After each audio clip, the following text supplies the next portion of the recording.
सलाम, नमस्ते, सत श्री अकाल। मैं प्रणव से स्वागत करता हूं आपका अपने आज के इस कार्यक्रम में, जहां पर हम बात करते हैं अंतर्राष्ट्रीय मुद्दों की। तो जैसा कि पिछले एपिसोड में हमने आपको बताया था कि कैसे अमेरिकी राष्ट्रपति डोनाल्ड ट्रंप ने अमेरिका को डब्ल्यूएचओ और पेरिस समझौते से बाहर कर लिया है। तो आइए आज बात करते हैं कि अमेरिका का डब्ल्यूएचओ से अलग होना क्या भारत के लिए बुरी खबर है। दुनिया की सबसे महत्वपूर्ण स्वास्थ्य एजेंसियों में से है डब्ल्यूएचओ। डब्ल्यूएचओ जो कि वैश्विक महामारी, संक्रामक रोगों और स्वास्थ्य संकटों से निपटने में महत्वपूर्ण भूमिका निभाती है। अमेरिका का डब्ल्यूएचओ से अलग होना न केवल वैश्विक स्वास्थ्य सुरक्षा को प्रभावित करता है, बल्कि भारत जैसे विकासशील देशों के लिए भी एक चिंता का विषय बन सकता है। अमेरिका का डब्ल्यूएचओ से अलग होने का कारण है कि अमेरिका ने 2020 में तत्कालीन राष्ट्रपति डोनाल्ड ट्रंप के कार्यकाल में डब्ल्यूएचओ से अलग होने का निर्णय लिया था। इसके पीछे मुख्य कारण था कोविड-19 महामारी प्रबंधन पर असंतोष। अमेरिका ने डब्ल्यूएचओ पर आरोप लगाया कि उसने चीन के प्रभाव में रहकर महामारी की जानकारी देने में देरी की है। और दूसरी बात करें तो वित्तीय योगदान का बोझ भी अमेरिका पर है। अमेरिका डब्ल्यूएचओ का सबसे बड़ा आर्थिक योगदान करता था, जो इसकी कुल बजट का 15% डब्ल्यूएचओ को देता था। अब बात करते हैं नीतिगत असहमति की। अमेरिका को लगा कि डब्ल्यूएचओ की नीतियां कई बार उसके राष्ट्रीय हितों से मेल नहीं खाती हैं। हालांकि जो बाइडेन के राष्ट्रपति बनने के बाद अमेरिका ने डब्ल्यूएचओ में दोबारा शामिल होने का फैसला किया, लेकिन यह घटना वैश्विक स्वास्थ्य नीतियों पर अमेरिका की अस्थिरता को दर्शाती थी। इस नीतिगत सहमति के भारत पर प्रभाव और अमेरिका के अलग होने से संभावित खतरे, वो खतरे क्या हो सकते हैं, आइए जानते हैं उनके बारे में। तो सबसे पहले बात आती है वित्तीय संकट और डब्ल्यूएचओ की कार्यक्षमता में गिरावट की। अमेरिका डब्ल्यूएचओ का सबसे बड़ा फंडिंग स्रोत है। उसके बाहर होने से डब्ल्यूएचओ के कई कार्यक्रमों पर असर पड़ेगा, खासकर विकासशील देशों में चलने वाली स्वास्थ्य योजनाओं पर। भारत को डब्ल्यूएचओ कई प्रकार की सहायता देता है, जैसे टीकाकरण कार्यक्रम जो कि मिशन इंद्रधनुष के नाम से चलता है, संक्रामक रोग नियंत्रण जैसे टीबी, मलेरिया, डेंगू आदि, मातृ एवं शिशु स्वास्थ्य सुधार योजनाएं जितनी भी हैं।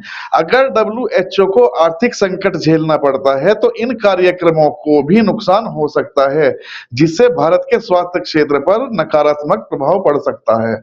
दूसरे नंबर पर आता है महामारी और स्वास्थ्य आपात स्थितियों से निपटने में कठिनाई। कोविड-19 जैसी महामारी के समय डब्ल्यूएचओ की भूमिका बेहद महत्वपूर्ण रही है, सभी को पता है, सब जानते हैं। और डब्ल्यूएचओ वैश्विक स्तर पर महामारी की रोकथाम, वैक्सीन वितरण और वैज्ञानिक शोध को बढ़ावा देने में मदद करता है। अगर डब्ल्यूएचओ कमजोर होता है तो भविष्य में किसी भी नई महामारी के समय भारत को पर्याप्त वैश्विक समर्थन नहीं मिल पाएगा। और अमेरिका डब्ल्यूएचओ में रहकर महामारी से निपटने के लिए फंड और तकनीक और सहायता जो देता है, वो फिर सीमित हो सकती हैं। आगे बात करते हैं दवाओं और टीकों की उपलब्धता पर भी इसका असर पड़ेगा। डब्ल्यूएचओ दवाओं और टीकों की आपूर्ति में महत्वपूर्ण भूमिका निभाता है। भारत का एक बड़ा हिस्सा डब्ल्यूएचओ की कोवैक्स योजना के तहत सस्ते वैक्सीन प्राप्त करता है। अगर डब्ल्यूएचओ की फंडिंग कम होती है तो भारत में आवश्यक दवाओं और टीकों की आपूर्ति प्रभावित हो सकती है। अमेरिका की गैर भागीदारी से डब्ल्यूएचओ के विभिन्न वैक्सीन अनुसंधानों और विकास कार्यक्रमों पर असर पड़ेगा, जिससे नई बीमारियों के लिए टीका बनाने में देरी हो सकती है। और अगर हम आगे बात करें तो वैश्विक स्वास्थ्य नेतृत्व में चीन का दबदबा भी बढ़ जाएगा। अमेरिका के अलग होने से डब्ल्यूएचओ में चीन का प्रभाव बढ़ सकता है, क्योंकि चीन पहले से ही डब्ल्यूएचओ को फंडिंग और तकनीकी सहायता दे रहा है। इससे वैश्विक स्वास्थ्य नीतियों में चीन का प्रभुत्व बढ़ सकता है, जिससे विकासशील देशों के लिए कुछ नीतियां अनुकूल नहीं रह सकती। भारत और चीन के बीच पहले से ही तनावपूर्ण संबंध रहे हैं, जग जाहिर है, और ऐसे में डब्ल्यूएचओ के मंच पर चीन का प्रभाव भारत के लिए चिंताजनक हो सकता है।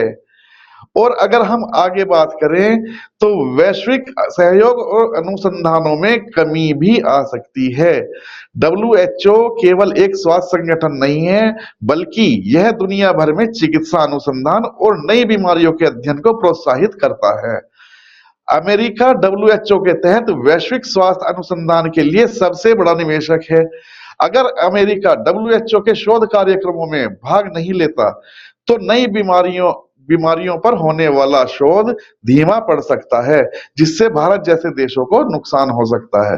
अब बात करते हैं भारत की, कि क्या भारत को अपनी रणनीति बदलनी चाहिए कि नहीं? मेरे ख्याल से अमेरिका के डब्ल्यूएचओ से अलग होने से भारत को स्वास्थ्य नीति में कुछ रणनीतिक बदलाव करने की जरूरत होगी। और वो बदलाव क्या होने चाहिए, आइए बात करते हैं इनके ऊपर। सबसे पहले आता है स्वास्थ्य बजट में वृद्धि।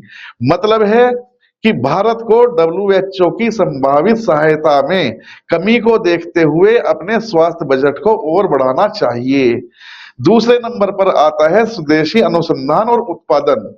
भारत को अपने टीकों और दवाओं के अनुसंधान और उत्पादन को मजबूत करना चाहिए, ताकि किसी बाहरी संगठन पर निर्भरता कम हो। उसके बाद आता है अंतरराष्ट्रीय स्वास्थ्य साझेदारी बढ़ाना।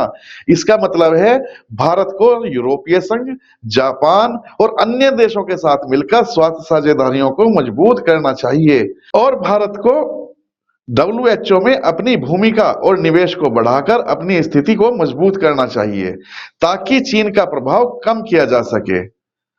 कुल मिलाकर बात करें तो अमेरिका का डब्ल्यूएचओ से अलग होना भारत और अन्य विकासशील देशों के लिए चिंता का विषय है, क्योंकि इससे वैश्विक स्वास्थ्य सुरक्षा कमजोर हो सकती है। वित्तीय संकट के कारण डब्ल्यूएचओ के कार्यक्रमों पर असर पड़ सकता है। महामारी और संक्रामक रोगों से निपटने में कठिनाई हो सकती है। चीन का डब्ल्यूएचओ पर प्रभाव बढ़ सकता है, जो भारत के लिए बिल्कुल भी अनुकूल नहीं है। इसलिए भारत को इस स्थिति का मुकाबला करने के लिए स्वास्थ्य क्षेत्र में आत्मनिर्भरता बढ़ानी होगी और डब्ल्यूएचओ में अपनी सक्रिय भागीदारी सुनिश्चित करनी होगी। आज के लिए इतना ही, फिर मिलते हैं एक नए मुद्दे के साथ। तब तक के लिए मुझे दीजिए इजाजत। शब्बा खैर।